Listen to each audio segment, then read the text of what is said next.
Kung mahilig kang manood ng mga nilulutong kakaibang hayop, masasarap na prutas at mga dambuhalang halimaw upang gawing masarap na putahe ay para sa iyo ang anime na ito.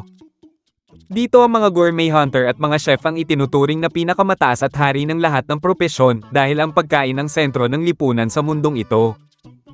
Nagsimula ang series sa isang chef na nagngangalang Komatsu na hinahanap ang pinakadakilang gourmet hunter sa mundo at ang bida ng anime na ito na si Toriko.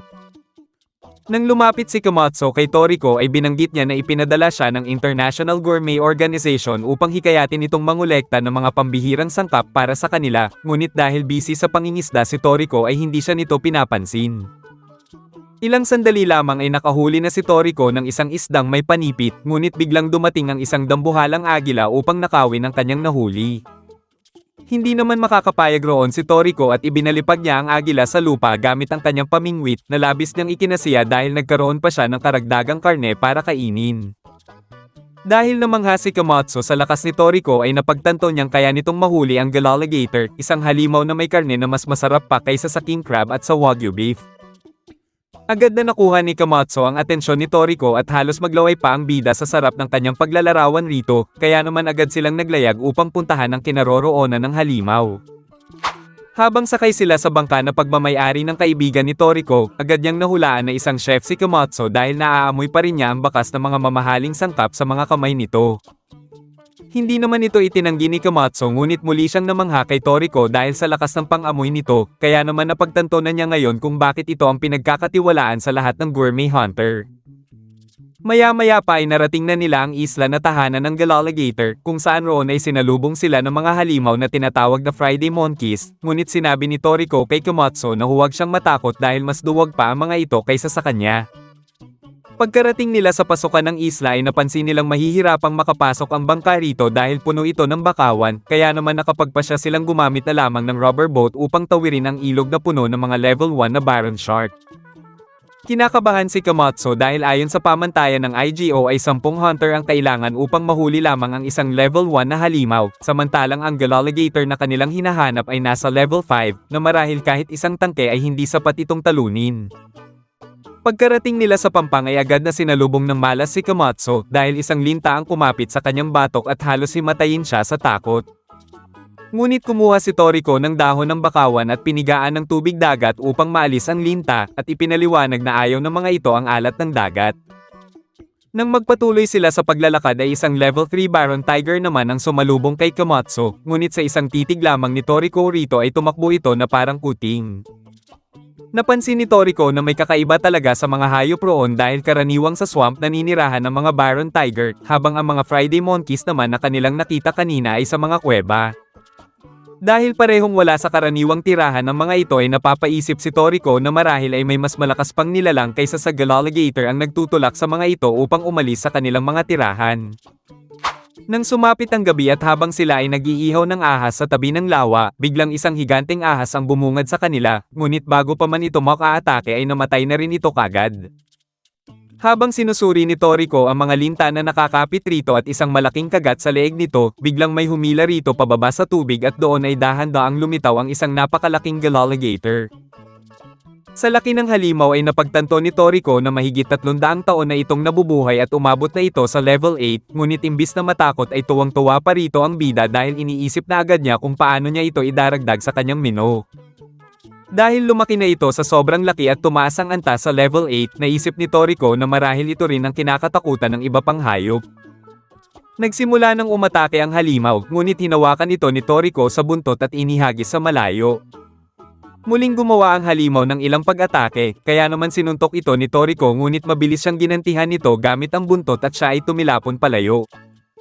Napagtanto ni Toriko na hindi niya matatalo ang Galaligator sa simpleng atake lamang dahil sa kapal ng balat nito, kaya naman naisip niyang gamitin na ang kanyang special technique at biglang lumitaw sa kanyang likuran ang isang imahe ng demonyo na may hawak na kutsilyo at tinidor.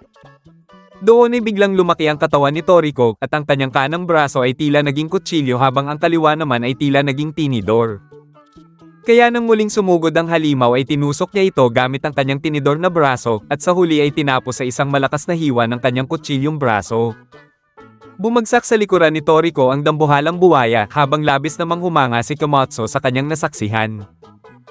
Subalit ipinakita na lihim palang sinusubaybayan ng isang misteryosong organisasyon ang laban ni Toriko sa Galaligator, kung saan ibinunyag ng mga ito na parte si Toriko ng Four Heavenly Kings. Pagkatapos ng laban ay kinatay nila ang dambuhalang buwaya at inihaw nila ang karne nito, kung saan pareho silang dalawang nasiyahan dahil sa sobrang linamnam ng karne ng Galaligator. Sinubukan din nilang lutuin ito sa mainit na bato na nagbigay naman ng malutong na labas at malambot na loob.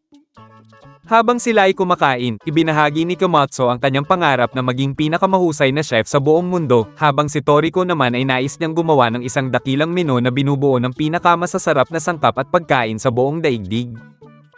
Dahil match ang kanilang mga pangarap ay hiniling ni Komatsu kay Toriko na kung maaari ba siyang sumama sa paglalakbay nito, kung saan pumayag naman roon ang bida at buong gabi silang nagdiwang habang walang tigil na kumakain ng karne ng Galaligator.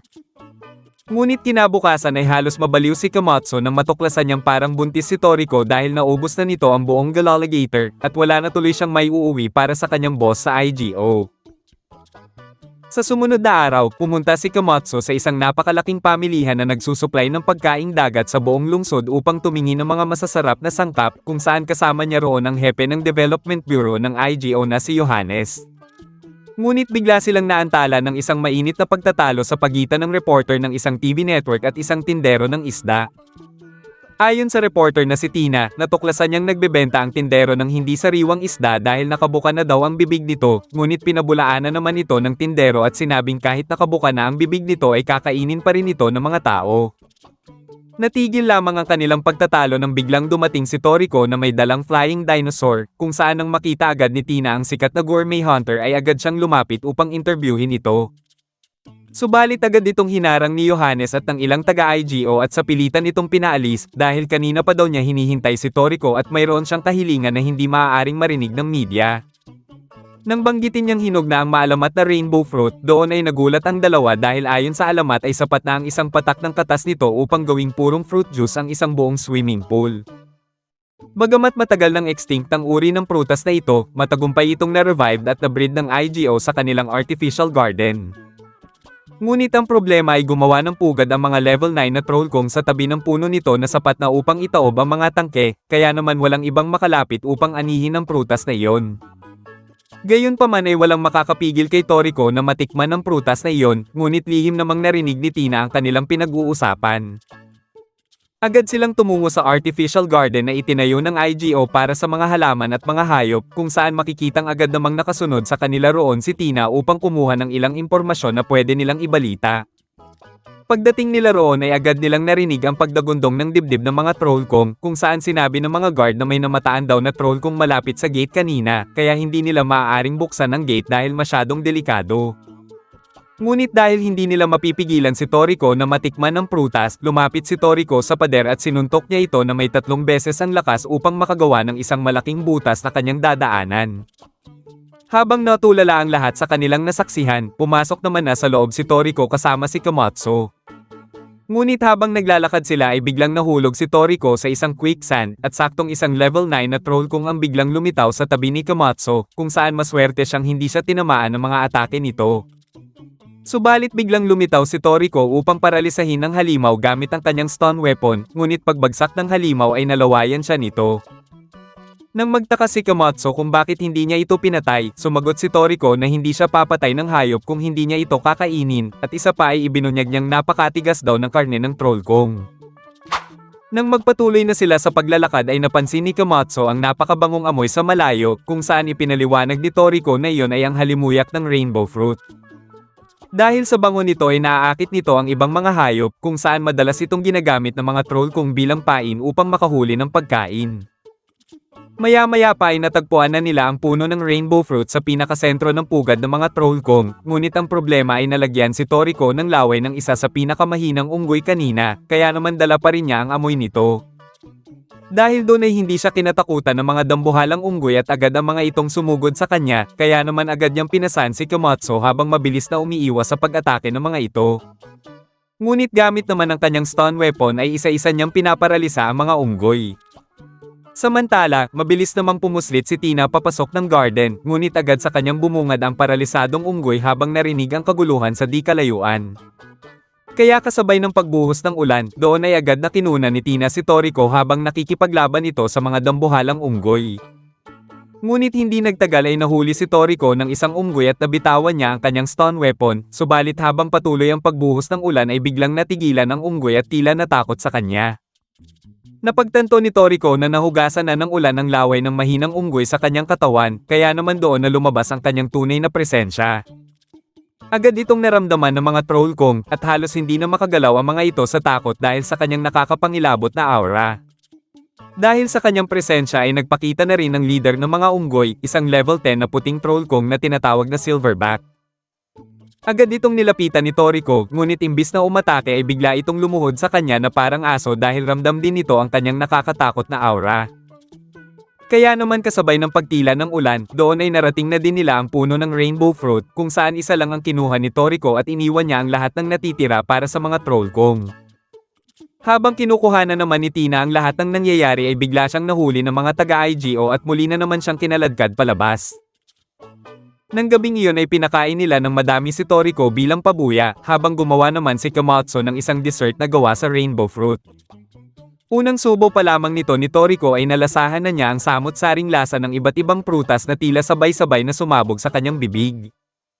Sa sobrang sarap ng kanyang karanasan ay agad niyang napagpasyahan na isama ang rainbow fruit sa kanyang pangarap na full course menu na kanyang magiging pinakamasarap na panghimagas. Makalipas ang ilang araw, sumakay sina Toriko at Komatsu sa isang tren. Patungo sila sa isang lugar upang mahuli ang maalamat na popper whale dahil ngayon ang kapanahunan ng paglitaw nito sa mababaw isang beses tuwing 10 taon. Ang karne ng popper whale ay itinuturing na isa sa pinakamasarap na pagkain sa buong mundo, kaya pangarap ni Komatsu ang makapagluto ng isa nito. Ngunit ang problema ay may taglay ang isdang ito na nakamamatay na poison gland na 10 tao lamang sa buong mundo ang may kakayahang ligtas itong alisin. Ilang sandali lamang ay nilapitan si Toriko ng isa pang gourmet hunter na nagngangalang Zonge, kung saan nais nitong awayin ang bida dahil nabili na daw nito ang lahat ng alak sa tren. Ngunit nang tumayo si Toriko at makitang mas malaki ito sa kanya, doon ay biglang hindi nakaimik ang siga. Imbis na patulan ay binigyan na lamang ito ni Toriko ng mga alak dahil ang kanyang panuntunan ay dapat maging mabait sa iba pang manlalakbay, tulad na lamang ng isang matandang nanghihingi rin ng alak kaya binigyan din nila ito. Ipinaliwanag din ni Toriko na maraming gourmet hunter ang sakay ng tren na ito, kaya naman marami silang magiging kaagaw sa paghuli ng popper whale. Pagkababa nila ng tren, nagulat si Komatsu nang makitang halos walang tao sa bayan.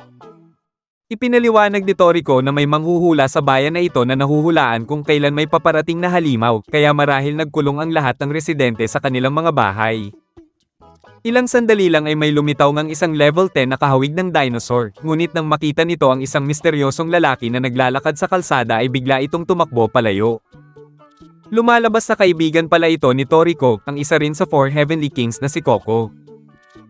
Habang papunta sila sa bahay ni Coco, nabanggit niya kay Komatsu na isa rin siyang manghuhula at matagal na silang magkaibigan ni Toriko. Ilang sandali lang ay dumating ang isang Emperor Crow na nagngangalang Kiss, kung saan ito pala ay alaga ni Coco na sasakyan nila patungo sa kanyang bahay. Samantala, lumalabas na sinusubaybayan pa rin ng misteryosong grupo si Toriko. Nang malaman ng mga ito na kasama na ngayon ni Toriko ang isa pang Heavenly Kings upang hanapin ang popper whale ay nagsimula na rin silang kumilos. Pagdating nila Toriko sa tahanan ni Coco, ibinunyag ni Coco na halos kalahati na ang kanyang nakumpleto para sa kanyang full course menu, at ang kulang na lamang ay appetizer, main course at inumin. Pagkatapos yun ay tumungo na sila sa usapan kung papaano mahuhuli ang popper whale, kung saan ipinaliwanag ni Coco na maaaring kumalat ang lason sa karne nito kapag hindi nila ito maingat na nahuli, habang ang 2 milligrams ng lason nito ay sapat na upang makapatay ng isang tao. Isa pa ay nakatira ang mga popper whale sa isang malalim na kuweba na puno ng mababangis na halimaw tulad ng devil python na sinasabing kasing lakas ng maalamat na battle wolf. Gayunpaman ay hindi rito nababahala si Toriko at desidido pa rin siyang hulihin ng popper whale, kung saan wala na rin nagawa roon si Coco at nagpa siya siyang tulungan ang mga bida. Subalit habang sobrang nasisiyahan si Komatsu ay napansin ni Coco ang isang masamang palatandaan na may mangyayaring hindi maganda kay Komatsu. Kinalaunan, nag-uulat naman si Tina mula sa entrance ng kuweba at ipinakitang maraming gourmet hunter ang nais hulihin ng popper whale. Maya-maya pa ay nakita na niya si Toriko, kung saan nagulat siya nang makitang kasama nito si Coco, ngunit ayaw ni Coco na kinukuhanan siya ng video. Habang excited nang pumasok si Toriko, nakiusap naman si Tina na sumama sa kanila upang makuna ng video ang buong paglalakbay, kung saan pumayag naman roon ang bida. Ngunit sa puntong iyon ay nakaramdam si Coco na tila madaming mamamatay sa loob ng kuweba. Nang pumasok na sila sa loob ng kuweba, pinahiram ni Tina si Komatsu ng helmet na may maliit na kamera na nakakabit rito. Agad na nakakita si Toriko ng mga kabute at sinimulan niya itong kainin, habang si Tina naman ay nagulat sa pagdating ng grupo ni Zange. Doon ay sinubukan na magsinungaling ni Zange kay Tina na nakahuli na daw ito ng popper whale upang magpasikat sa babae, ngunit nang biglang lumitaw ang mga malalaking alupihan ay tumakbo sila palabas ng kuweba sa sobrang takot. Nang magpatuloy na sila sa paglalakad, natanong ni Komatsu si Coco kung paano nito nalalaman ang daan kahit madilim ang paligid. Doon ipinaliwanag ni Coco na nakakakita siya ng malinaw kahit sa matinding kadiliman, habang nakakakita rin siya ng mga bagay na hindi nakikita ng ordinaryong tao tulad ng hinaharap ng mga nabubuhay na nilalang. Kaya nang makita niyang may mangyayaring hindi maganda kay Komatsu, bigla nang umatras si Komatsu at ito ay muntik na mahulog sa bangin, buti na lamang ay agad itong nahawakan ni Toriko sa huling sandali. Sa puntong iyon ay nakita nila sa ibaba ang mga nakakalaso na ipis, kaya naman ginamit ni Coco ang kanyang espesyal na kakayahan at nang bumaba siya ay lumayo ang mga ito mula sa kanya. Doon ipinaliwanag ni Coco na may mga lasong inilagay sa kanyang katawan na binubuo ng 500 antibodies, ngunit mayroong ding nakaimbak na iba't ibang nakamamatay na lason, at ito ang dahilan kung bakit lumalayo siya sa mga tao. Doon napagtanto ni Komatsu na malungkot na tao si Coco, kaya naman sinimulan niyang kaibiganin ng dating gourmet hunter. Ngunit habang bumababa sila sa mas malalim na bahagi ng kuweba, doon ay narinig nila ang sigaw ng iba pang mga gourmet hunter, kaya naman nagmadali silang puntahan ito. Subalit doon ay sinalubong sila ng isang kawan ng mga paniki, kung saan mabilis lamang ang mga itong tinalo ni Coco gamit ang kanyang lason. Habang napansin nila na tila may kinakatakutan ng mga paniki, bigla nilang napagtanto na nawawala si Komatsu. Ngunit habang hinahanap nila si Komatsu, isang nakakatakot na halimaw na may 3 mata ang bumungad sa kanila. Ito ang tinatawag na Devil Python, isang legendary level 21 na halimaw. Sa sobrang lakas ng dagundong nito ay umabot ito hanggang sa labas ng kuweba, kung saan doon ay nakita nila Tina ang pagguho ng pasukan ng kuweba at natrap ang lahat ng nasa loob. Buti na lamang ay naalala ni Tina na may kinabit siyang maliit na kamera sa helmet ni Komatsu, kaya agad niyang kinuha ang kanyang laptop upang suriin kung anong nangyayari sa loob. Ngunit pagbukas niya ng footage ay bumungad sa kanya ang mukha ng isang lalaki, at doon nila nalaman na may dumukot pala kay Komatsu. Samantala, nagsimula ng atakihin si Toriko ng halimaw at bumubuga pa ito ng nakakaagnas na asido. Habang balak tunawin ng halimaw si Toriko gamit ang asido, pinalaki ni Toriko ang kanyang katawan upang siya ay makawala at maiwasan ito. Muling ginamit ni Toriko ang kanyang special technique at pinutol niya ang isang braso ng halimaw, ngunit agad din itong tumubo at gumanti ng isang suntok sa kanya. Habang napagtanto ni Coco na nahihirapan si Toriko na makita ang mga pag-atake ng halimaw dahil sa madilim na paligid, muli namang bumangon si Toriko at desidido siyang talunin ang halimaw upang kainin ito. Iminungkahi ni Coco na siya na lamang ang lalaban sa halimaw dahil mas nakakakita siya sa kadiliman, habang hiniling niya kay Toriko na hanapin si Komatsu. Ngunit alam ni Toriko na magiging ayos lamang si Komatsu, at nagpa siya muna siyang tulungan muna si Coco dahil alam niyang hindi rin ito kakayanin ng halimaw ng mag-isa. Samantala, balak ng dumukot kay Komatsu na gamitin siyang bilang pain sa mga halimaw upang madali nitong mahuhuli ang popper whale. Si Tina naman na nakikita ang nangyayari kay Komatsu ay hindi mapalagay kung ano ang kaya niyang maitulong. Kaya naman kinuha niya ang lahat ng tsokolate sa kanyang bag at walang tigil ang mga itong kinain upang maging alerto ang kanyang pag-iisip. Sa kabilang banda ay inilabas na ni Toriko at Coco ang kanilang mga nakakakilabot na aura, ngunit tila walang epekto ang kanilang karaniwang paraan ng pananakot sa Devil Python. Hindi rin gaanong umepekto ang kutsilyo ni Toriko sa katawan ng halimaw, at maging ang laso ni Coco ay iniwasan lamang nito habang bumubuga pa ng asido mula sa mga buhok. Gayunpaman ay may natuklasan si Coco, kung saan nakita niya na mayroon palang mga espesyal na visual organs ang halimaw, na ginagamit nito upang maramdaman ang paligid, kaya kung masisira nila ang 3 nasa ulo ng halimaw ay maaari nilang mapahina ito. Nang marinig ito ni Toriko ay ipinahayag niyang sakto ito dahil mayroon siyang inihahandang lihim na teknik, kaya hiniling niya kay Coco na abalahin muna nito ang halimaw.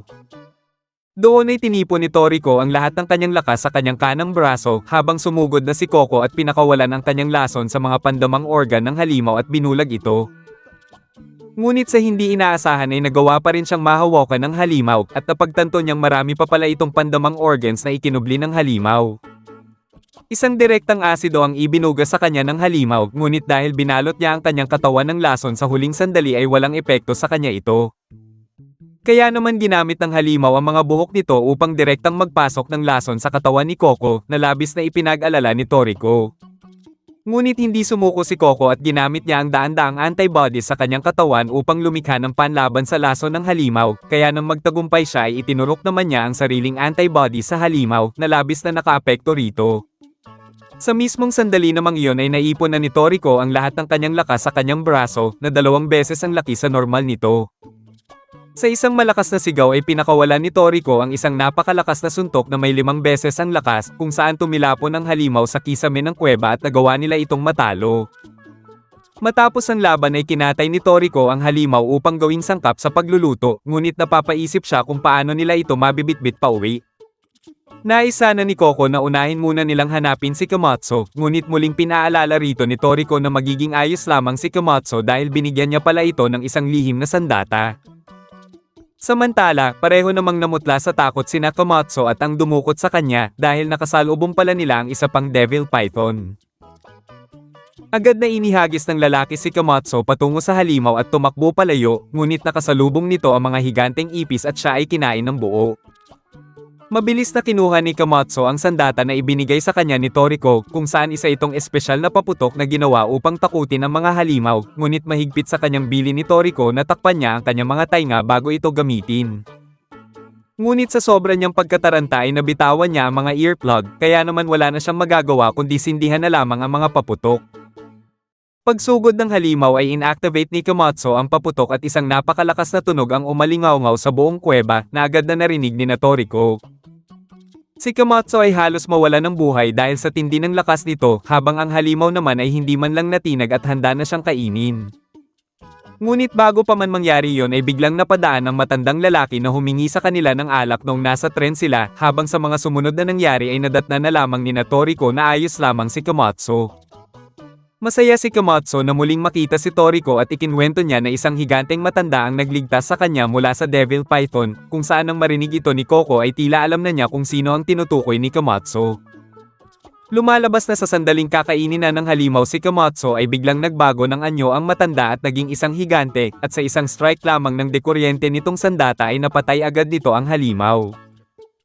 Nang lapitan ng matanda si Komatsu ay napagtanto niyang halos tumigil sa pagtibok ang puso nito, habang napansin niya ring nabasag ang eardrum. Dahil doon ay muli niyang pinatibok ang puso ni Komatsu at muling binuo ang eardrum nito, kung saan ito ang kanyang kabayaran sa pagbibigay nila ng alak sa kanya.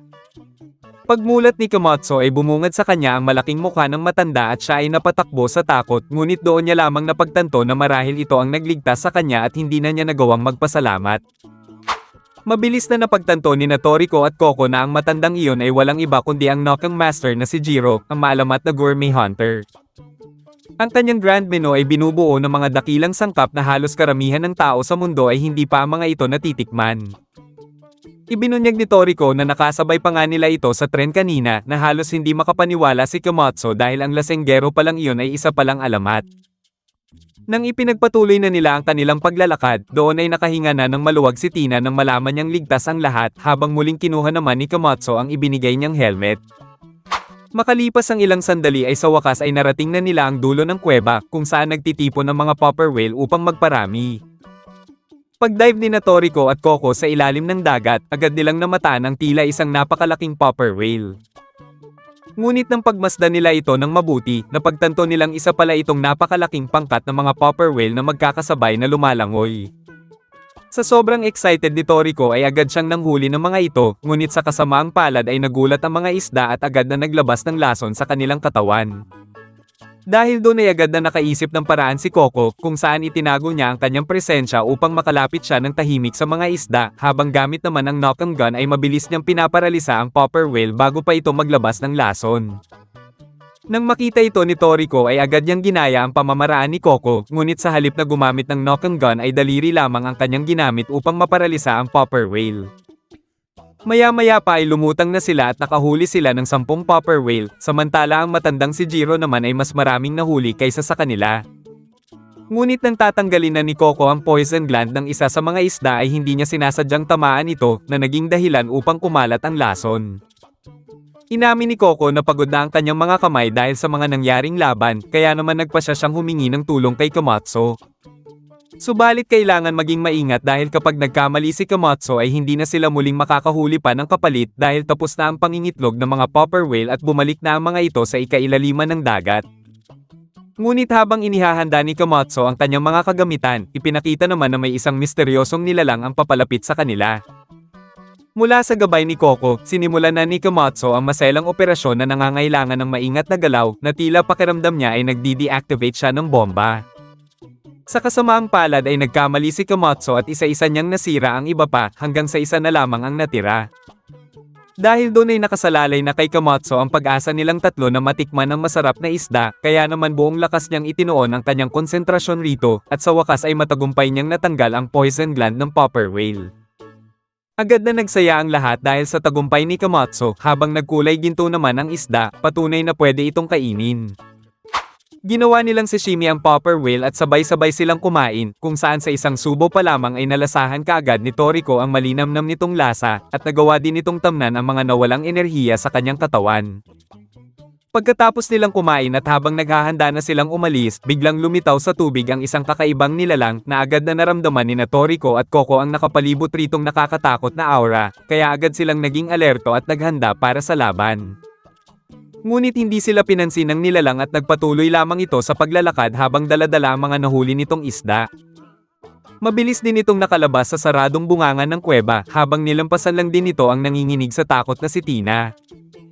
Habang napapaisip si Toriko kung ano ang nilalang na iyon, binanggit ni Coco na nararamdaman niya na ang nilalang o bagay na iyon ay hindi isang buhay na nilalang. Nang makalabas na ang tatlo sa kuweba, doon ay agad nilang kinamusta si Tina habang napansin nilang madaming gourmet hunter ang nakahandusay at naisip na marahil ang misteryosong nilalang ang may kakagawan nito.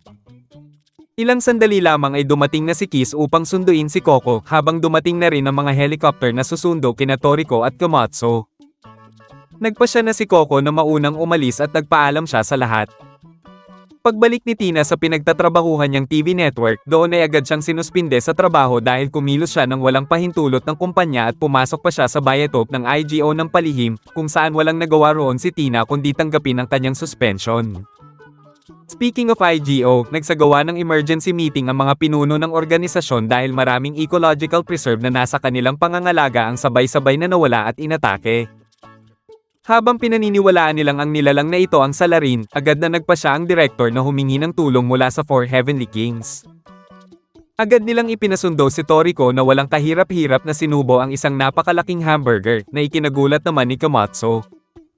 Doon ibinigay ni Johannes ang magiging sunod na trabaho ni Toriko at nais ng IGO na hulihin nila ang tinatawag na Regal Mammoth.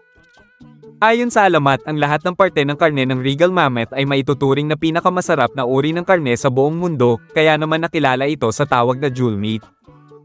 Gayunpaman, matatagpuan na lamang ang hayop sa pinakamalaking ecological preserve ng IGO, isang malaking isla na may lawak na 500,000 kilometro na tinatawag na Biotop No. 1. Samantala, habang hindi makapaniwala si Tina sa kanyang suspension, biglang dumating ang isang empleyado na may dalang chismis tungkol sa panibagong kaganapan sa Biotop No. 1 ng IGO. Nang maamoy ni Tina ang posibilidad ng isang malaking balita, agad siyang kumilos kahit alam niyang suspendido pa siya. Nang makarating na sila Toriko sa isla, bumungad sa kanila ang pinakamalaking produksyon ng pagkain sa buong mundo, kung saan nagulat si Komatsu dahil maraming sangkap roon ang hindi pa niya kailanman nakikita. Sumakay sila sa elevator upang makipagkita sa direktor ng pasilidad na pinaniniwala ang ikatlo sa pinakamataas na tao sa buong bansa bukod sa bise at presidente.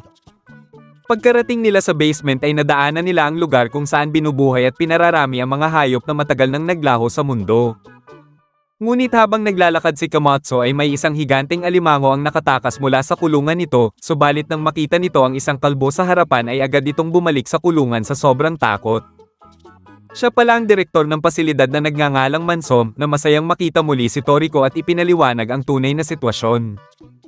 Ipinaliwanag nito na may isang lihim na organisasyon na tinatawag na Gourmet Corp na naghahanda ng kumilos at ang target nila ay ang Regal Mammoth.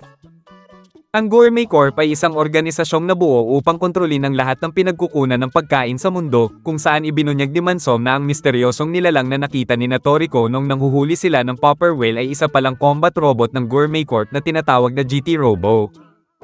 Isang malakas na hiyawa naman ang bigla nilang narinig, kaya naman nagpasya si Mansom na ipakita sa kanila ang tinatawag na Gourmet Arena. Ang arena ay isang lugar kung saan pinaglalaban ng IGO ang mga malalakas na halimaw para sa mayayamang manonood at ang lahat ng perang kinikita mula sa pustahan ay ginagamit upang tumulong sa mga bansang mahihirap. Habang umupo na silang tatlo upang manood, makikita namang lihim na nakapasok roon si Tina. Swerte ni Tina dahil may espesyal na laban pala ngayon ng Gourmet Arena kung saan sabay-sabay na pinakawalan sa arena ang iba't ibang mababangis na halimaw. Ngunit sinabi ni Mansom na hindi pa iyon ang pangunahing atraksyon ngayong araw dahil inanunsyo niya na lalaban rin rito ang maalamat na Battle Wolf. Sa sandaling iyon ay agad na naging interesado si Toriko at labis siyang napatitig sa pagkamangha. Ikwento ni Mansom kay Komatsu na noong sinaunang panahon, may mga ipinanganak sa mundo na demonyong halimaw na nilalamon ang mga ecosystem at nagdudulot ng pagkasira ng buhay sa iba't ibang kontinente. Ngunit nang tangkain ng mga itong sakupin ang teritoryo ng Battle Wolf, doon ay tuluyan ang mga itong nalipol sa mundo at walang binatbat sa maalamat na lobo. Bagamat ipinahayag ni Mansom na isa na lamang clone ng Battle Wolf ang nakatayo ngayon sa kanilang harapan, pansin pa rin ni Toriko na malayo pa rin ang agwat ng lakas nito sa iba pang halimaw dahil natatakot ang mga ito. Habang mayroon pa palang isa pang halimaw ang dapat na lumabas at ito ang Devil Python, biglang tumawag kay Mansom ang Beast Tamer ng arena upang ipaalam na may problema sa system. Subalit nang malaman ni Rin na naroon ang crush niyang si Toriko, nakalimutan na niyang ayusin ang system ng arena dahil sa excitement at nagsimulang kumalat sa arena ang malaking dosage ng espesyal na gas na ginagawang agresibo ang mga hayop upang lumaban. Ngunit nang sabay-sabay na inatake ng ibang halimaw ang Battle Wolf, kapansin-pansin na hindi ito lumalaban at agad na napansin ni Toriko na may mali. Kaya agad siyang tumalon sa arena at sinuntok ang isang halimaw upang iligtas ang Battle Wolf. Doon ay agad na naghiyawan ang lahat ng manonood nang makita ang sikat na Gourmet Hunter sa loob ng arena, kung saan mayroon pang naglagay ng pusta sa kanyang pangalan at nais siya ang manalo sa laban. Matapos makita ni Mansom ang ginawang butas ni Toriko sa salaming pader ng arena, inilabas ng bida ang kanyang malademonyong aura upang takutin ang iba pang mga hayop, ngunit pansin niya na tanging ang Battle Wolf lamang ang hindi natakot. Gamit ang kanyang pambihirang pang-amoy, natuklasan ni Toriko na buntis ang Battle Wolf at malapit na itong manganak, subalit hindi siya makapaniwala dahil isa lamang itong cloned creature at hindi niya inaasahang posible iyon.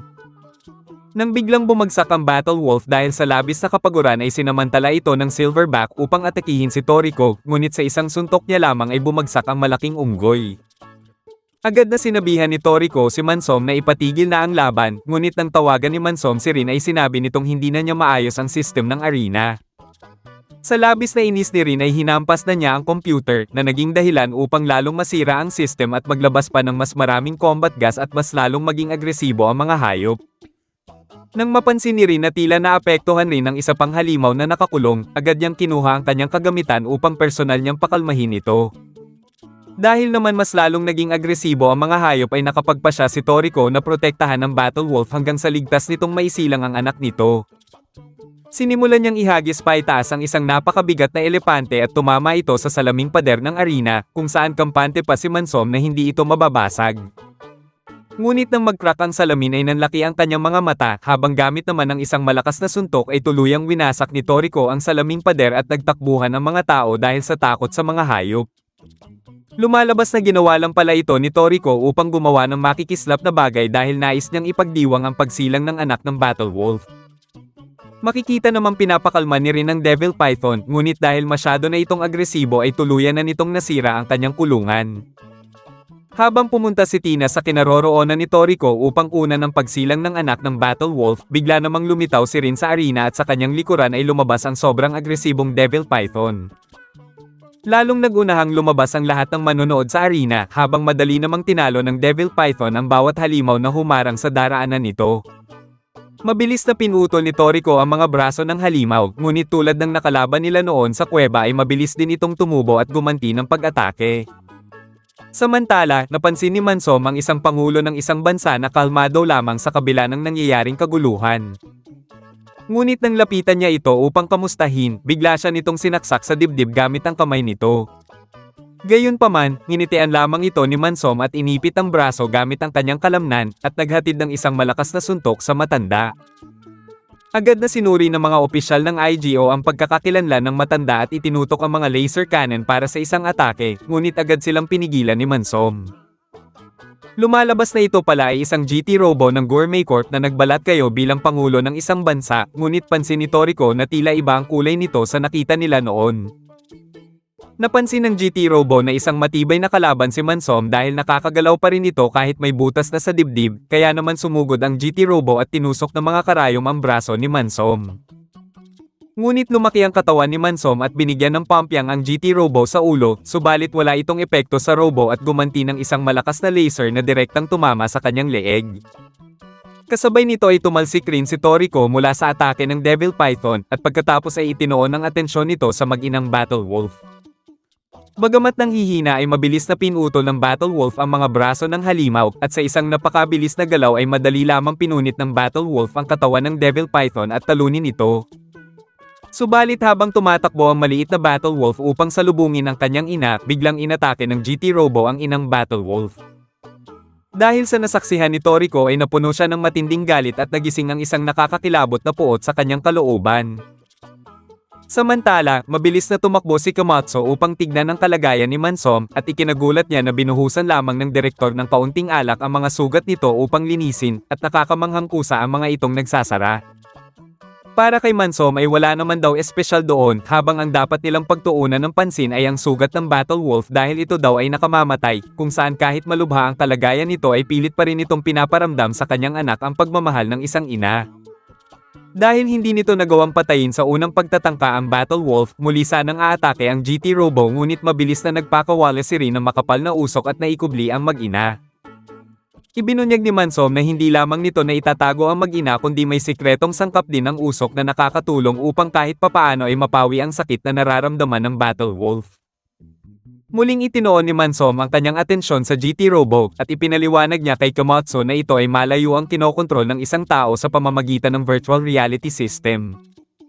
Dahil doon ay nagagawa nilang pumunta sa lugar na mahirap abutin ng isang tao upang kumuha ng mga pambihirang sangkap, habang ang lakas ng Robo ay ang tunay na lakas ng taong kumokontrol rito. Kaya naman ang mapunta sa mga kriminal ang ganitong klaseng teknolohiya ang lalong nagpapasiklab ng kanyang galit, at inilabas na niya ang kanyang tunay na aura upang wasakin na ang GT Robo. Ngunit bigla siyang natigilan nang mapansin niyang mas nag-aalab si Toriko dahil sa ginawa ng GT Robo sa inang Battle Wolf. Mabilis na sumugod si Toriko at sinuntok ang GT Robo, ngunit wala man lang itong kahit anong sira at agad na tumayo. Muling umatake si Toriko at pinatalsik ang Robo sa malayo, ngunit muli na naman itong tumayo at pansin ni Toriko na walang talab rito ang normal niyang mga atake. Ngunit kahit gumamit siya ng isang espesyal na atake ay sadyang masyadong matigas ang baluti ng robot upang hiwain, at ito ay mabilis na nagpaulan ng sunod-sunod na atake patungo sa kanya. Subalit napigilan ni Toriko ang pag-atake nito, at sinuntok niya ang Robo na may 5 beses ang lakas at ito ay muling tumilapon. Gayunpaman, napansin ni Mansom na tila naabot na ng kanang braso ni Toriko ang limitasyon nito, habang muli namang bumangon ang GT Robo at nagpaulan ng maraming matatalas na hangin patungo kay Toriko. Dahil wala nang ibang pagpipilian si Toriko ay ibinuhos na niya ang lahat ng natitira niyang lakas sa kanyang kaliwang braso. Kaya naman sa mismong sandaling magpapaputok muli ang Robo ng energy beam, agad siyang sumugod at ginamit ang kanyang kaliwang kamao upang pigilan ito, na naging sanhi upang sumabog ang ulo ng Robo. Ngunit mabigat din ang naging kapalit nito kay Toriko dahil lubhang napinsala ang kanyang kaliwang braso, habang ang GT Robo naman ay nananatiling nakatayo subalit malaki na ang damage nito. Subalit bigla itong sumugod patungo kay Toriko upang pasabugin ang sarili, kaya naman mabilis na inutusan ni Mansom ang control room na wasakin na ang Robo bago pa ito makapinsala. Bagamat nawasak ang pangunahing katawan nito, agad na lumabas ang core nito at mabilis na kumilos upang makatakas. Kaagad namang iniutos ni Mansom na pakawalan ng kanyang alaga na isang Flying Panther, kung saan sa isang mabilis na galaw ay nawasak nito ang tumatakas na core. Galit na galit naman ang berdeng kalbo na operator nito dahil winasak daw ang kanyang Robo, ngunit pinakalma siya ng isang nakakataas at sinabing mayroon na silang iba pang hakbang upang mahuli ang Regal Mammoth. Samantala, napagtanto ni Toriko na pumanaw na ang inang Battle Wolf habang nakatayo pa rin ang buong dangal. Marahang din ilaan ng anak ang kanyang ina sa huling pagkakataon bago kumuha ng isang piraso ng karne at dinala kay Toriko na para bang hinihiling nitong maging amo niya ang bida. Niyakap ni Toriko ang batang Battle Wolf at sinabing tatanggapin niya ito kahit anong mangyari at nangakong aalagaan ito. Mula sa araw na iyon ay opisyal ng inampon ni Toriko ang Battle Wolf at pinangalanan niya itong Terry. Pagsapit ng gabi, naghanda si Mansom ng isang napakalaking piging para sa lahat kung saan siya mismo ang nagdisenyo ng bawat putahe at lahat ng pagkain ay napakasarap. Ngunit may isa nga lang problema dahil halos lahat ng pagkain ay may halong alak na talaga namang isang tunay na lasenggero si Mansom. Habang kumakain naman si Toriko na parang halimaw, napansin ni Komatsu na wala ng kahit anong bakas ng sugat sa katawan ni Toriko. Lalong tumibay ang kanyang hinala na ang pambihirang kakayahan na ito ay dulot ng mga gourmet cell na kapareho ng nasaksihan niya mula kay Mansom. Speaking of Mansom, bigla niyang naalala na ang tunay palang misyon doon nila Toriko ay hulihin ng Regal Mammoth at nag-alala siya na baka nahuli na ito ng Gourmet Corp habang sila ay nakikipaglaban sa robot. Ngunit agad itong pinakalma ni Rin at sinabing ipinaalam na sa kanya ng kanyang kapatid na nahuli na nito ang Regal Mammoth at kasalukuyan na itong pauwi dala-dala ang isang napakalaki at napakabigat na elepante. Kaya naman kinabukasan, lumabas sina Toriko upang hintayin ang pagdating ng kapatid ni Rin. Ilang sandali lamang ay natanong na nila ang kapatid ni Rin na buhat-buhat ang malaki at napakabigat na Regal Mammoth gamit lamang ang isang kamay. Ngunit habang naglalakad ito ay bigla itong hinarang ng mga level 50 na reptilian beast na gustong kunin sa kanya ang Regal Mammoth. Subalit bago pa man makalapit ang mga halimaw ay bigla na lamang ang mga itong bumulagta ng hindi man lang ginagalaw ng lalaki na nag-iwan ng palaisipan para kay Komatsu. Huminto ang lalaki at casual lamang binato ang napakalaking Regal Mammoth patungo kay Mansom kung saan medyo nainis roon ang direktor at tinawag ito sa pangalan na Sonny. Nang marinig ni Tina ang pangalan nito, doon niya lamang napagtanto na ang lalaki palang ito ay isa sa 4 Heavenly Kings at ito ay nagngangalang Sonny. Agad na kinamusta ni Sonny si Toriko at namangha siya sa build ngayon ng katawan ng bida habang pinagalitan naman niya ang kanyang kapatid na si Rin dahil sa kakakain nito ng matamis na pagkain kaya ngayon ay kasing laki na daw ng hita ng elepante ang mga hita nito. Bigla namang ipinaalam ni Mansom sa lahat na ang nahuli ni Sonny ay isa lamang batang Regal Mammoth at mayroon pa itong mga magulang na mas malaki pa rito, kaya kailangan na nilang kumilos upang mahuli ito bago pa sila maunahan ng Gourmet Corp. Samantala, sakay ng isang malaking dragon, ang Vice Chief ng Gourmet Corp na si Starjon ay patungo ngayon sa kanilang himpilan. Pagkarating niya roon ay sinalubong siya ng head mechanic na nagngangalang Jojo kung saan ipinaalam nito na nagpadala na sila ng 3 GT Robo upang mahuli ang Regal Mammoth. Ngunit nang malaman ni Starjon na natalo ni Toriko ang isa sa mga GT Robo na unang ipinadala nila, ay nagpasya na siya na mismo ang huhuli sa Regal Mammoth. Samantala, habang hinahanap ni Toriko ang Regal Mammoth, dumating sila sa isang lugar na kilala bilang Black Carpet na sagana sa masustansyang mga damo, at agad nang umuya ng damo roon si Toriko na parang baka. Ipinagmalaki naman ni Sonny kay Komatsu ang kanyang full course menu na karamihan sa mga napiling sangkap ay pawang pampaganda at mayaman sa collagen at ang kulang na lamang niya ay ang main course at panghimagas. Nakakita naman si Rin ng mga prutas ng Coco Mayo at agad na piniga ni Toriko ang cream nito sa itim na damo kung saan labis siyang nasiyahan dahil halos kalasa daw ito ng mayonnaise. At para mas maging mas masarap pa daw ito ay inilabas niya ang isang espesyal na seasoning device na gumagawa ng mga pampalasa, kung saan ibinigay naman niya ito kay Komatsu at sinabing mas magiging kapaki-pakinabang ang device kay Komatsu dahil isa itong chef. Napansin naman ni Toriko na nakaalerto pa rin si Terry at naisip niya na marahil natatakot ito sa aura ni Sonny, ngunit ang ipinag-aalala ni Komatsu ay baka may nararamdaman itong GT Robo. Sinabi ni Toriko na may mas malaki pa silang problema kaysa roon dahil may kabuoang 8 Biotop Garden ang IGO at ang Biotop number 1 kung saan sila naroon ngayon ang pinakamapanganib sa lahat dahil dito matatagpuan ang pinakamalalakas na halimaw. Bigla namang tumahol si Terry dahil napansin nito ang 3 level 27 na Stone Golem na paparating na isang mabangis na mga nilalang at dinudurog ang anumang makita upang gawing pagkain. Agad na niyaya ni Toriko si Sonny upang sabay nilang kalabanin ang mga golem, ngunit tumanggi si Sonny dahil sa tingin niya ay napakapangit ng mga ito upang pag-aksayahan niya daw ng oras. Biglang sinalakay ng isa si Toriko at nagawa naman niya itong patumbahin gamit ang kanyang espesyal na suntok. Ngunit dahil hindi pa ganap na magaling ang kanyang braso ay hindi niya magawang maipagpatuloy ang laban, buti na lamang ay naroon si Terry upang siya ay tulungan. Sinubukan naman pakalmahin ni Rin ang isang stone golem, ngunit imbis na pampakalma ay pampaagresibo ang kanyang nailunsad kaya naman hinabol siya nito. Buti na lamang ay inihagis ni Toriko ang shell ng golem patungo kay Sunny, kaya bago pa man matamaan ang kanyang kapatid ay pinalipad niya ang golem gamit ang isa sa shell ng mga ito. Inakala ni Rin na tinulungan siya ng kanyang kapatid, ngunit agad na inamin ni Sunny na kumilos lamang siya dahil sa tingin niya ay magandang gawing muwebles at pinggan ang shell ng golem kapag nakakuha siya ng marami nito, kaya naman medyo nagtampo roon si Rin. Nang muling tumayo ang golem na itinumba ni Toriko kanina upang atakihin si Sunny ay muli itong bumagsak at tila bumalik lamang ang sarili nitong atake. Nang tanungin ni Toriko si Sunny kung gaano nakalayo ang saklaw ng kanyang atake, ipinaliwanag ni Sunny na umabot na ito sa 25 metro. Dahil hindi ito maunawaan ni Komatsu, ipinaliwanag ni Toriko na napapalibutan si Sunny ng napakaraming sensor na nagmumula mismo sa kanyang buhok na sa sobrang nipis ng bawat hibla ng mga ito ay hindi ito kayang makita ng mata ng tao. Ngunit kahit manipis ang mga hibla ay sobrang tibay ng mga ito at kayang bumuhat ng mahigit 250 kilo, kaya naman madali niya lamang nabuhat ang Regal Mammoth gamit ang isang kamay.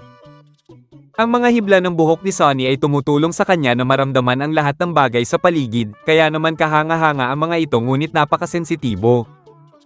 Kaya nang muling inatake ng golem si Sunny ay ibinalik lamang ng kanyang mga sensor ang atake nito, at dahil nasa loob ang halimaw ng kanyang 25 metrong teritoryo ay nahuli na ito ni Sunny na parang isang isda sa lambat at agad niyang natalo ang stone golem ng walang kahirap-hirap. Samantala, habang pabalik ng laboratorio, nakatanggap ng masamang balita si Mansom mula kay Johannes dahil may GT Robo daw ang umaatake ngayon sa Biotope Garden. Habang dinodokumentaryo ni Tina ang pagkatalo ng mga stone golem, hindi nila inaasahan ang pagdating pa ng isa pang halimaw at sila ay pinalipad nito na parang Team Rocket, at si Tina lamang ang tanging naiwan. Magkasamang napadpad sina Sunny at Komatsu sa isang kagubatan na puno ng mga kabute, kung saan nakakita pa roon si Komatsu ng mga pugitan na bumubuga ng iba't ibang sauce, ngunit ayaw ito ni Sunny dahil ang papangit daw ng mga ito. Samantala, habang kasamang naiwan ni Tina si Terry, bigla itong nakaramdam ng panganib dahil nakita nito ang GT Robo na nakita noon sa kuweba, kaya kaagad na binuhat ni Terry si Tina upang sila ay lumayo. Sina Rin at Toriko naman ay hinahabol ng mga halimaw, kung saan nagawang may hagis ni Toriko ang isa habang ang mga mukhang mga baboy naman ay pinatulog ni Rin. Ngunit hindi nagtagal ay agad silang napalibutan ng mga ito, kaya naman inutusan ni Toriko si Rin na ilunsad sa kanya ang battle perfume nito upang tumaas ang kanyang aura at matakot sa kanya ang mga halimaw. Nang gawin nga ito ni Rin ay ilang ulit na tumaas ang aura ni Toriko at ang kanyang demonyong aura ay mas lalong nakakatakot, kaya naman karamihan sa mga halimaw ay nagsitakbuhan. Bagamat naitaboy ni Toriko ang karamihan sa mga halimaw, napansin niya na tila may isang halimaw na hindi man lang natakot sa kanyang aura. Ito ang level 28 two-headed Obosaurus, kung saan agad na naalala ni Toriko na isa itong alagang halimaw ng mga GT Robo na ipinadala upang marahil sila ay harangin. Samantala, inihaw naman ni Komatsu ang ilang mga kabute na maaaring kainin at winisikan niya ito ng toyo ng octopus sauce. Kahit pangit si Komatsu sa paningin ni Sunny ay namangha naman siya sa kakayahan nitong magluto at sa husay nito sa paghawak ng kutsilyo, kaya naman bilang pampalubag loob ay dinalhan niya pa ito ng mas malaking octopus sauce. Samantala, sinimulan naman ng suriin ng IGO ang batang Regal Mammoth upang makuha ang jewel meat nito, kung saan balak ni Mansom na palayain ito kapag nakuha na nila ang pinakamahalagang hiwa ng karne, dahil may kakayahan pa naman daw itong mabuhay pagkatapos noon. Subalit biglang nagkamalay ang batang Regal Mammoth at agad na napansin ni Mansom na tila tinatawag nito ang nanay nito. Speaking of nanay, may dalawang halimaw naman ang pinatay ng isang GT Robo. Ngunit ang malas lamang nito dahil kaagad itong nasira matapos maapakan ng malaking paa ng Regal Mammoth na hinahanap ang kanyang nawawalang anak. Sa ibang dako naman, nahihirapan si Toriko na patumbahin ang Obosaurus dahil hindi pa lubusang gumagaling ang kanyang katawan mula sa nakaraang laban. Dahil wala na siyang ibang paraan, muli niyang hiniling kay Rin na ilunsad sa kanya ang battle perfume nito. Kaya kahit alam ni Rin na masyado itong delikado para sa katawan ni Toriko, sinunod na lamang niya ang utos sa kanya ni Toriko at doon ay muling lumabas ang mas nakakatakot na aura ng bida. Ngunit nang mapansin ni Rin na tila malapit nang mawala si Toriko sa kontrol, agad siyang naglunsad ng relaxation perfume patungo kay Toriko. Habang nagpapasalamat si Toriko sa ginawa ni Rin, napansin niyang tila natakot na rin sa kanya ang halimaw at nais siya nitong maging bagong amo. Samantala, nagpasya na sina Komatsu at Sunny na magpatuloy upang hanapin ang iba pa kung saan napadpad sila sa isang lawa na puno ng mga halimaw na nagkakainan sa bawat isa. Dahil kailangan nilang tumawid ng lawa, ginamit ni Sunny ang kanyang hair sensor upang makagalaw siya sa ibabaw ng tubig habang kinuha at binuhat naman niya si Komatsu. Nang makarating sila sa bandang gitna ng lawa, napansin ni Sunny na tila wala nang gumagalang halimaw roon at hindi nagtagal ay nakakita sila ng nasunog na bangkay ng isang halimaw. Nang magtaka roon si Komatsu, sinabi ni Sunny na marahil ang Gourmet Corp ang may gawa ng mga ito dahil naghahanap sila ng mga pambihirang sangkap upang palakasin ang kanilang mga gourmet cell. Ipinaliwanag ni Sunny na nagmula ang mga gourmet cell sa isang uri ng jellyfish na naninirahan sa kailaliman ng karagatan, kung saan kapag ito ay itinanim sa katawan ng tao ay nagiging superhuman ang mga ito, at habang mas maraming pambihirang sangkap ang kinakain nila ay lalo silang lumalakas. Doon na naunawaan ni Komatsu kung bakit sobrang lakas ni Toriko at ng iba pa, ngunit sinabi ni Sunny na kapag ang proseso ng implantation ay nabigo, ang mga gourmet cell ay kakainin ng mga tissue sa katawan ng tao at maaari silang mamatay. Samantala, habang sakay sa bagong pet ni Toriko, narating nila ang isang lugar na kilala bilang The Devil's Playground. Habang kilala rin ito bilang mapanganib na lugar, sinimulan na nila Toriko na lakbayin ang mga matataas na toreng bato. Agad silang nakatagpo ng isang level 13 na palaka, ngunit sinagasaan at madali lamang itong nalampasan ni Toriko. Matapos naman makatawid ni Sunny at Komatsu sa lawa, nakarating na sila sa lugar na tinatawag na Regal Island, kung saan malapit na nilang marating ang tirahan ng Regal Mammoth. Ngunit habang naglalakad sila ay hindi napansin ni Komatsu ang mababaw na bangin, kung saan ikinagulat nila nang mapansin nilang isa pala itong malaking bakas ng paa. Lumalabas sa pagmamayari pala ito ng isang malaking GT Robo na kinokontrol ng nagngangalang Jido, na kasalukuyang hinahanap ang Regal Mammoth. Nakita niya ang kanyang kapwa kasamahan na naapakan ng Regal Mammoth, ngunit imbis na tulungan ay mas lalo niya itong dinurog dahil nais niyang siya lamang ang makakuha ng credit sa pagkuha ng karne ng mammoth. Samantala, habang mabilis na hinahanap ni Terry ang kanyang amo na si Toriko, makikita namang nakaharap nito ang isang level 22 na dambuhalang toro na may maraming sungay. Nang mapansin ni Rin na nahihirapan na si Toriko dahil halos naubos na ang lakas nito, agad siyang nag-spray ng common fragrance upang pakalmahin at patulugin ang halimaw. Ngunit hindi pa nga sila nakakalayo ay may nakaharap naman silang isang level 30 na ibong mukhang matanda, kung saan mayroon itong pambihirang bilis at bumubuga pa ng mabahong hininga upang lumikha ng ilusyon. Sinubukan tumulong ng Obasaurus ngunit binugahan ito ng hininga ng halimaw, kaya naman nahilo ito sa sobrang baho at nahulog sa bangin. Dahil masakit sa ulo ang hininga ng halimaw na nakakagawa ng mga ilusyon ay inispray ni Rin kay Toriko ang isang pabango na parang Vicks, upang sa gayon ay gumaan ang kanyang pakiramdam at magamit niya ang kanyang pang-amoy upang matukoy ang halimaw. Ngunit nang hindi pa rin ito tinamaan ni Toriko, doon niya napagtanto na ginagamit pala ng halimaw ang bilis nito upang makagawa ng ilusyon, kasabay ng mabahong hininga upang lalong malinlang ang kalaban at masira ang isipan. Kaya nang muli itong sumugod ay hindi na muling nakaiwas pa roon si Toriko, ngunit sa kabutihang palad ay biglang dumating si Terry sa tamang oras at inatake nito ang halimaw. Labis ang tuwa ni Toriko nang muli niyang makita si Terry, habang ligtas namang nakalapag si Tina sa tulong ng kanyang alagang kalapati na lumulobo. Bago pa man maipaalam ni Tina kina Toriko ang tungkol sa isang malakas na GT Robo na nakita nila ni Terry, muling bumangon ang kalbong ibon. Ngunit tila ayaw na nitong sumugod dahil naramdaman nito kung gaano kapanganib si Terry, kaya naman ginamit na nila itong pagkakataon upang tumakas, at salamat sa matalas na pang-amoy ni Terry ay matagumpay nilang naiwasan ang maraming malalakas na halimaw at nakalabas ng ligtas sa Devil's Playground. Subalit ilang sandali lamang matapos silang makalabas ay biglang naamoy ni Terry na tila malapit na silang maabotan ng itim na GT Robo na kinokontrol ni Starjone, kaya nagpas siyang bumalik si Terry upang harangin ito.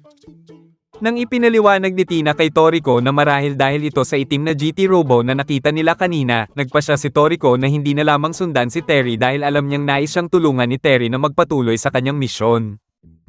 Samantala, narating na ni Sunny at Komatsu ang tinatawag na Regal Wall na may taas na 3,000 metro, kung saan sa itaas nito ay matatagpuan ang Regal Highland na tirahan ng Regal Mammoth. Sinimulan itong akyatin ni Sunny gamit ang kanyang mga buhok, habang muli naman niyang binuhat si Komatsu na sobrang natatakot. Samantala, sinusubukan namang atakihin ni Jido ang napakalaking Regal Mammoth, ngunit kahit anong gawin niyang atake ay hindi man lang niya ito magalusan. Kaya naman bilang babala ay hinigop ng Regal Mammoth ang mga halimaw na nasa ibaba gamit ang ilong nito, at pagkatapos ay inilabas sa kabilang ilong na wala ng mga laman at puro buto na lang. Ngunit habang pansin ni Jido na tila may nakita ang Regal Mammoth, bigla na lamang itong tumakbo at nahulog sa bangin. Kaya habang inaakyat ng dalawa ang napakataas na bangin, napansin nila na tila kumukulimlim ang kalangitan. Ngunit agad na napagtanto ni Sonny na hindi iyon isang bagyo o masamang panahon, kundi ito ay ang napakalaking Regal Mammoth na nahuhulog patungo sa kanila. Sa puntong iyon ay nakita rin nila Toriko na nahuhulog ang Regal Mammoth, kaya naman mabilis silang kumilos upang puntahan ang pagbabagsakan nito. Habang patuloy ang pagbagsak ng napakalaking Regal Mammoth, susubukan sana ni Sonny na sumilong sa mga butas na nasa gilid ng bangin, ngunit biglang lumitaw roon ang mga halimaw na tinatawag na heavy cliffs. Nagalit ang mga ito sa kanila at biglang sumugod, kaya naman mabilis na hinila ni Sonny si Komatsu upang tumakbo pababa. Sa puntong iyon ay nakita ng dalawang grupo ang isa't isa, kaya naman agad na umisip ng plano si Toriko at gumawa siya ng isang malalim na hukay upang pagtaguan nila. Agad silang nagtago sa butas habang sina Sonny at Komatsu naman ay mabilis na nakapasok roon sa tamang oras bago tuluyang bumagsak ang Regal Mammoth na nagpayanig sa buong lugar. Agad din namang tumayo ang Regal Mammoth na parang walang nangyari dahil level 48 pala itong halimaw at napakakunat. Matapos itong tumayo mula sa kinahulugan nito ay makikita namang tagumpay na nakaligtas ang buong grupo salamat sa ginawang butas ni Toriko at sa hair sensor ni Sonny na ginawa niyang lambat upang kahit papaano ay mapigilan ang bigat ng Regal Mammoth. Muling umungol ang Regal Mammoth at napagtanto ni Toriko na hinahanap nito ang kanyang nawawalang anak. Ngunit kasabay nito ay napansin ni Sonny na nakaligtas rin pala ang mga heavy cliffs mula sa pagkahulog kung saan nagagawa pala ng mga itong patigasin ang kanilang mga katawan na parang bato kaya nakayanan nila ang bigat ng Regal Mammoth. Doon ay sinimulang kalabanin ni Sonny at Toriko ang mga halimaw, ngunit dahil nagagawa ng mga itong patigasin ang kanilang katawan ay hindi epektibo ang pisikal na atake ng dalawa. Subalit sa sandaling iyon ay bigla na lamang ang mga itong bumagsak at isa-isang naparalisa, kung saan nanggaling pala ang mga laso na iyon mula sa kanilang kaibigan na si Coco. Habang naroon si Coco upang tulungan silang hulihin ang Regal Mammoth, masaya naman siyang sinalubong ni Nakamatsu, puwera lamang kay Sonny dahil nandidiri daw ito sa kanyang lason. Bigla naman silang napatigil sa muling pag-ungol ng Regal Mammoth, ngunit sinabi ni Coco na huwag silang mag-alala dahil nilason niya daw ito upang pansamantalang maparalisa. Ibinunyag ni Coco na may nakita daw siyang kakaiba sa loob ng katawan ng Regal Mammoth kung saan ang kanyang hinala ay may nakapasok na ritong isang GT Robo ng Gourmet Corp upang kunin ang jewel meat. Dahil doon ay nagpasya na rin silang pumasok sa loob ng katawan ng halimaw ngunit sa puwet nito ang kanilang magiging entrance na ayaw namang gawin ni Sonny dahil nakakadiri daw ito. Subalit sa sandaling iyon ay isang laser beam ang tumama sa kanila kung saan nagmula pala ang atake na iyon sa GT Robo na kinokontrol ni Jido. Habang naroon si Jido upang pigilan silang makuha ang jewel meat ng halimaw, nagpasya naman si Coco na siya ang haharap rito upang sa gayon ay makapasok sina Toriko sa loob ng Regal Mammoth. Susubukan sanang pigilan ito ni Jido ngunit tinawag ni Coco ang kanyang alagang higanteng uwak upang mawala ito sa balanse. Dahil doon ay sinamantala na ng iba ang pagkakataon upang makaalis, habang si Coco naman ay sinabing nakikita na niya ang anino ng kamatayan sa operator ng GT Robo na ito. Sa mga sandaling iyon, makikita namang nakabantay si Terry sa exit ng Devil's Playground. Ngunit bigla siyang nakaramdam ng panganib dahil nakarating na roon ang GT Robo na kinokontrol ni Starjone, sakay ng Obosaurus. Samantala, habang pinaplano ni Toriko na pumasok sa puwet ng halimaw, bigla silang hinigop ng napakalaking ilong nito. Bagamat nawala saglit sa konsentrasyon si Coco dahil nakita niya ang anino ng kamatayan sa kanyang mga kaibigan, mabilis naman siyang nailigtas ni Kiss sa tamang oras at iniwasan ang mga pag-atake ni Jido. Ngunit dahil nag-aalala siya sa kanyang mga kaibigan ay nahuli siya ni Jido sa isang atake, mabuti na lamang ay protektado siya ng kanyang acid armor. Samantala, upang hindi sila maging buto-buto ay sinuntok ni Toriko ang ilong ng Regal Mammoth na medyo nasaktan, kaya naman direkta na lamang silang binuga sa bibig nito. Bagamat ligtas naman silang lahat na nakapasok sa bibig ng Regal Mammoth, bigla nilang napagtanto na nakatayo pala sila sa ibabaw ng isa sa napakalaking bagang ng halimaw at ito ay biglang nagsara. Biglang nagsara ang bibig ng Regal Mammoth. Ngunit sa kabutihang palad ay nagawa itong pigilan ni Sonny at Toriko kaya nagawa nilang makatakas sa huling sandali, ngunit nahulog naman silang lahat sa tiyan ng halimaw. Samantala, nagsimula na ang totoong laban ni Coco at ni Jido, kung saan naglunsad siya ng mga lason upang pansamantalang mabulag ang kalaban.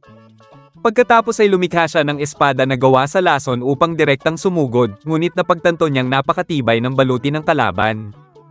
Matapos naman mahulog ni Toriko sa tiyan ng Mamet, agad nilang nakasalubong doon ang GT Robo na nakita kanina ni Coco, at ito ay nagrereklamo dahil parang maze daw ang tiyan ng halimaw at hindi nito mahanap kung nasaan ang jewel meat. Agad namang nagpasya si Sunny na siya ang haharap sa GT Robo na ito upang payagan si Toriko na mahanap ang jewel meat dahil sa pambihira nitong pang-amoy. Susubukan sanang sundan ng GT Robo si Toriko ngunit napansin niyang iginapos na pala siya ni Sunny gamit ang mga buhok nito. Dahil hindi na rin naman niya mahahabol si Toriko ay hiniling na lamang niyang pakawalan siya ni Sunny upang magkaroon sila ng magandang laban habang ibinunyag na siya ang pumatay sa mga nilalang sa lawa. Nang marinig ito ni Sunny ay sinabi niyang hindi niya mapapatawad ang ganoong klaseng kalupitan para lamang sa sariling interes, kaya naman tinanggal niya ang kanyang mga buhok sa GT Robo at inilabas ang kanyang nakakatakot na aura upang magkaroon sila ng magandang laban. Samantala, sinusubukan pa rin ni Terry na harangan si Star John upang hindi ito makagulo kina Toriko, subalit agad siyang dumistansya nang maramdaman niya ang biglang pagtaas ng panganib. Namangha naman si Star John kung gaano katalas ang instinct ng isang battle wolf, subalit sinabi niya na wala siyang oras upang makipaglaro sa isang aso, kaya tinawag niya ang Obosaurus upang ito ang humarap kay Terry. Sa ibang dako naman, tila natukoy na ni Coco ang posibleng kahinaan ng GT Robo, ngunit bigla itong naglunsad ng mga pag-atake. Gayunpaman, nang muling ibukan nito ang ulo upang maglunsad ng laser beam ay sinamantala ito ni Coco upang maglunsad ng lason, ngunit tinamaan pa rin siya ng atake nito at inapakan upang hindi siya makawala. Tumawa si Jido at sinabing hindi kailanman malalason ng isang robot, ngunit sinabi ni Coco na dito nila makikita kung tama ang kanyang hinala. Naglabas si Coco ng makapal na nakakalasong gas sa buong paligid nila ni Jido, kung saan kampante pa rin si Jido na hindi ito e-epekto dahil gawa sa matibay na bakal ang robot.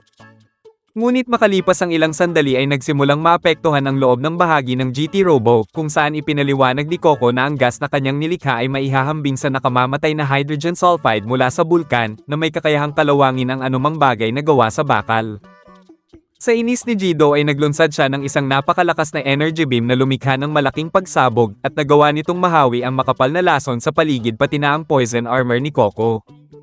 Nasa kamay na ngayon ni Jido ang tagumpay, ngunit nang tatapusin na niya si Coco ay bigla siyang nagmintis at bigla na lamang nawala sa balanse ang kinokontrol niyang GT Robo. Napagtanto ni Coco na umepekto na pala ang lason na inilunsad niya kanina sa ulo ng GT Robo, kung saan unti-unti itong pumasok hanggang marating nito ang core ng robot. Sa pamamagitan ng mataas na konsentrasyon ng hydrochloric acid at nitric acid ay nakalikha siya ng matinding asido na kayang tunawin ang kahit anong bagay, kung saan malas lamang ni Jido dahil sa core ng kinokontrol niyang GT Robo ay una niya itong nasubukan. Bagamat sinubukan pang tumayo ni Jido ay hindi na rin kinaya ng kinokontrol niyang GT Robo, habang si Coco naman ay bumagsak sa labis na kapaguran. Ngunit habang nagpapahinga siya ay bigla niyang nakita si Star John na papalapit sa kanya. Gayunpaman ay wala itong pakialam sa kanya, at mabilis ding umalis upang diretsyong pumasok sa tiyan ng Regal Mammoth. Doon ay labis itong ikinabahala ni Coco nang makita niya muli ang anino ng kamatayan sa kanyang mga kaibigan. Samantala, matapos suriin ng batang Regal Mammoth, natuklasan ni naman Som na hindi pa nade-develop ang jewel meat sa katawan ng mammoth dahil maaaring masyado pa itong bata. Kaya naman wala na silang ibang magagawa kundi ilagay ang lahat ng pag-asa kina Toriko na nasa loob ngayon ng inang Regal Mammoth. Napagtanto ni Komatsu na hindi pa kumakain si Toriko simula kanina, at malamang ay nanghihina na ito dahil sa labis na kagutuman. Kaya nang makakita siya ng salted orange tree at cinnamon tail na tumubo sa loob ng katawan ng Regal Mammoth ay naisip niyang gumawa muna ng pagkain. Gayunpaman ay agad na sinabi ni Toriko na kailangan na nilang magmadali dahil matutunaw sila ng asido sa tiyan ng Regal Mammoth, ngunit ang kanyang labis na ikinababahala ay naramdaman niyang may nakapasok na rin doon na isang malakas na presensya.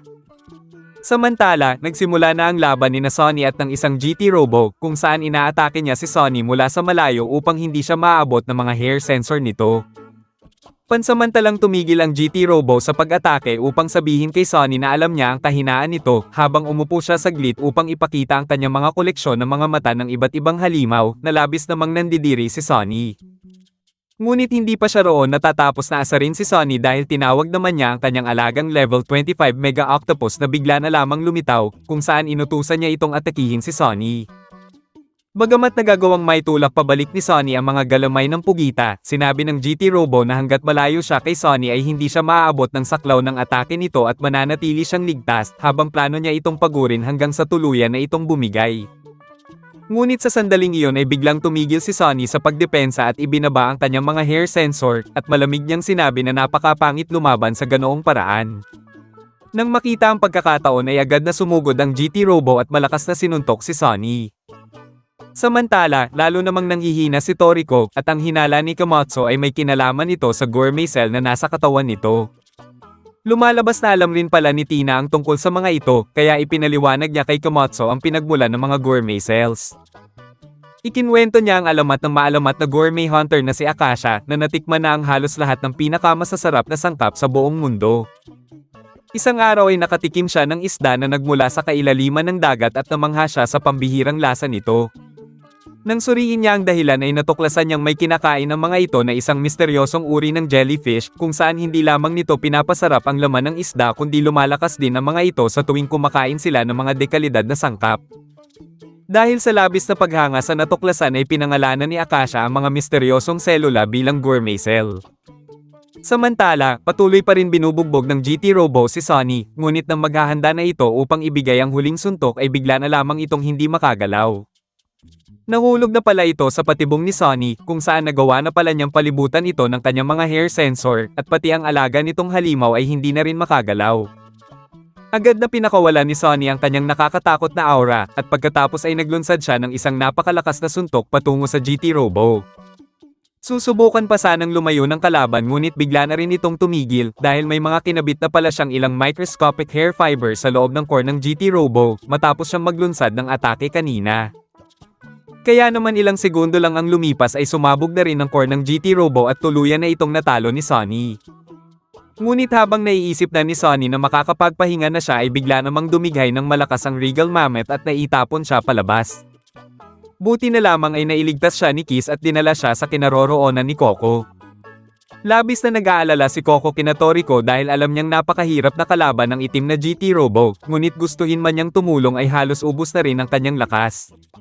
Sinabihan ni Sonny si Coco na magpahinga muna at bawiin ang kanyang lakas dahil ang tanging magagawa na lamang nila ngayon ay magtiwala kay Toriko. Sa sandaling iyon ay narating na ni Toriko ang kinaroroonan ng Jewel Meat, ngunit sa kasamaang palad ay naabutan na rin sila ni Starjun.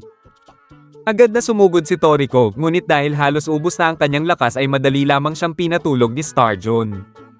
Sinubukan gumanti ni Rin ngunit binigyan lamang din siya nito ng isang malakas na suntok na nagdulot sa kanya ng matinding pinsala. Sa loob ng kamalayan ni Toriko, nakita niya ang isang demonyo na kinakain ng sarili niyang katawan. Binalaan siya nito na 5 minuto na lamang ang natitira sa kanya, kaya kailangan niyang makahanap ng masarap na makakain sa lalong madaling panahon.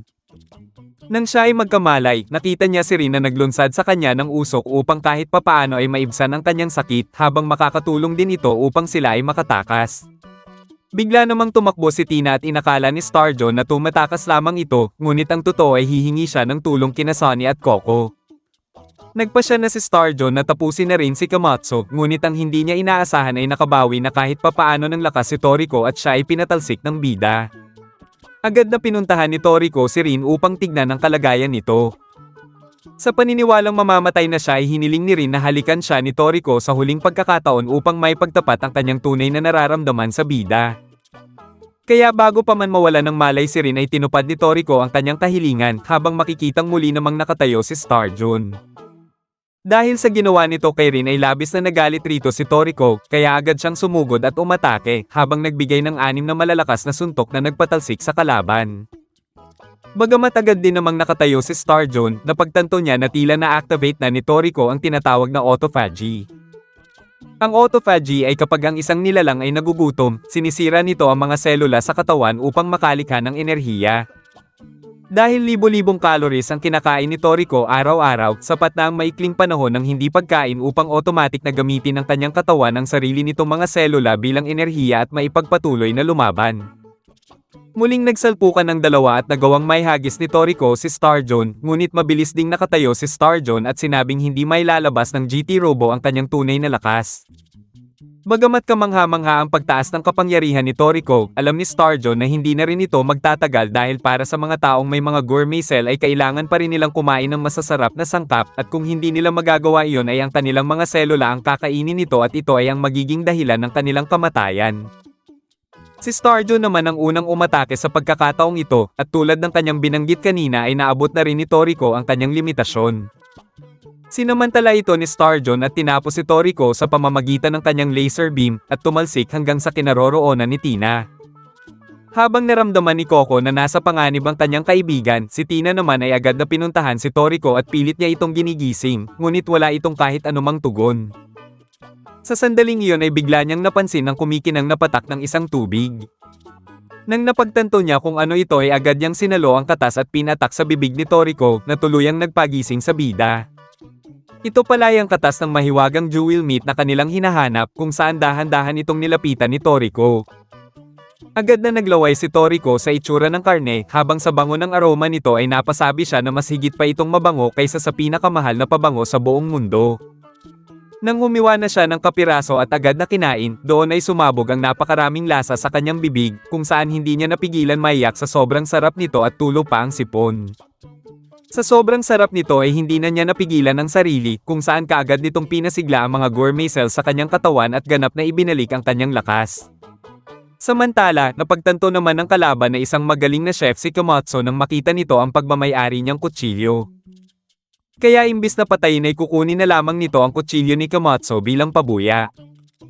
Ngunit dahil ang kutsilyo ang mismong kaluluwa para sa isang chef ay hindi roon pumayag si Komatsu, at kahit sobra pa siyang takutin ni Starjo ay nananatili siyang determinado.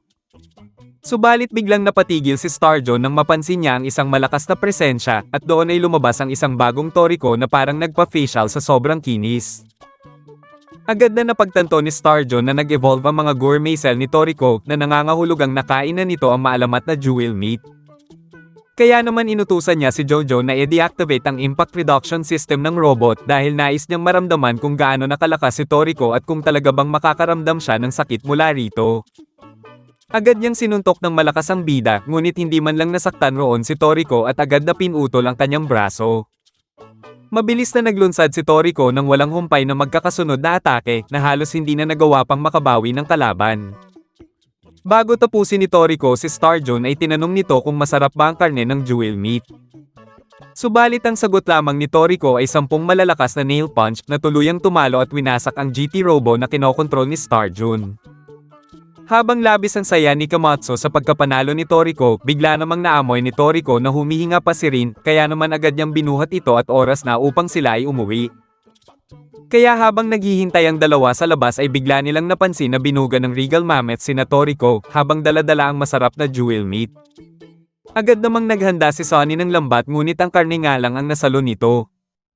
Habang mabilis namang nagsagawa si Sonny ng pangunang lunas sa kanyang kapatid gamit ang kanyang mga hair sensor, napansin naman ni Coco ang malakas na aura mula kay Toriko. Agad niyang napagtanto na si Toriko pala ang taong nakatakdang mamatay ayon sa Shadow of Death na nakita niya kanina, ngunit kung ano man ang nangyari ay nalampasan nito ang kamatayan at bumalik ng mas malakas kaysa dati. Ilang sandali lang ay dumating na rin si Terry, at kamanghamanghang natalo pala nito ang Obosaurus at ginawa pang isang alagad. Dumating na rin ang IGO kasama ang humaharurot na batang Regal Mammoth, ngunit imbis na matuwa ang ina ay sobra itong nagagalit kina Toriko dahil sa pagdukot sa kanyang anak, kaya naman nagtakbuhan silang lahat palayo. Pagdating nila sa laboratorio, doon ay nagkamalay na rin si Rin. Namangha si Johannes nang makitang napakabilis ng pagdevelop ng gourmet cell ni Rin, at nagtataka siya kung ano ang kinain nito upang magdulot ng ganoon kabilis na pagbabago. Ngunit ang hindi nila alam ay isang matamis lamang na halik ni Toriko ang bumago kay Rin, kung saan medyo naguguluhan ang iba kung anong nangyari. Nang sumapit ang hapunan, doon ay nagsama-sama ang lahat sa isang napakagarbong handaan at tampok roon ang kanilang pinaghirapang kunin, at ito ay ang maalamat na jewel meat. Paghiwa pa lang ni Komatsu ay para ng fireworks ang katas nito, habang sa bawat kain nila ng karne ay nagsimulang magliwanag ang kanika nilang mga katawan dahil sa linamnam at hindi maipaliwanag na sarap ng maalamat na karne. Inanyayahan din ni Toriko si Tina na kumain kasama nila dahil sa malaki nitong naging ambag, lalo na't ito ang gumising sa kanya sa pinakamahalagang sandali. Ginamit naman ni Komatsu ang gourmet spicer upang magdagdag pa ng mga kakaibang lasa sa mahiwagang karne, kung saan namangha rito si Toriko at lalo pa siyang kuminang dahil lalo pa itong sumarap. Dahil doon ay nakapagpasya si Toriko na isama ang jewel meat sa kanyang full course menu, ngunit agad siyang pinigilan ni Sonny dahil balak din niyang gawing pangunahin itong putahe sa kanyang sariling full course menu. Kaya naman habang wala ni isa sa kanila ang gustong pumayag na magkaroon ng kaparehong pangunahing putahe, makikita namang masayang namumuhay na muli ang mag-inang Regal Mammoth at walang pakialam sa kanilang dalawa. At dito muna nagtatapos ang ating recap. Like and share naman dyan, at maraming salamat sa palaging panonood.